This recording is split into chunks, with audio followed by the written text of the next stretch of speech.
mea kulpa idazteten iaia guztia bezala nire kontra esanek. Esanek nire bizitzan askatu ezin dituten gauzak edo obsesioak eta horietan oinarrituta idaztet.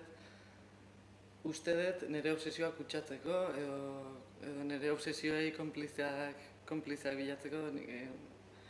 Nire idazteko modu egoista da, esan zentzu hortan, nire kontraesanak eginda eman dizkidaten gauzak ez zaizkidanak gustatzen edo rebisatu nahi ditudanak, baina batez ere hori askatu ezin dituten kontraesanak eta niri mina sortzen diatenak konpartitzeko edo arrakalak irikitzeko bestien diskursotan ere.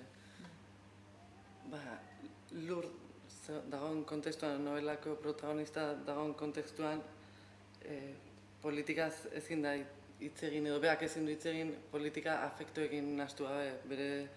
Bere diskurso politikoa eman zaizkion gauza horietako bat da. Lehen esan dutena familiatik datorkio, kuadriatik datorkio, jaio dan lekutik datorkio. Beretzat rebisio politiko hori egitea edo beren erabezaroan ideologikoki rebisatzea, sentimentalki rebisatzea da, eta bere harremanak rebisatzea da, bere burua rebisatzea da bezala. Ezin ditu bereizi, bata bestetik. Horregatik da batzutan nahi dramatikoa ere. Gauza batek besteak kentzen dulako edo harremana daukalako.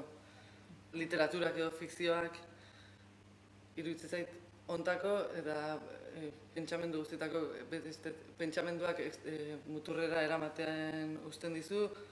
Errealitatean pentsatu ezingo zenituzken gauzak fikzioan eman ditzakezu eta fikzioak ez dauka ardura kolektiborik. Orduan, diskurso individualak, ñabardura guztiak jasaten ditu eta horrek aberazten ditu gaina.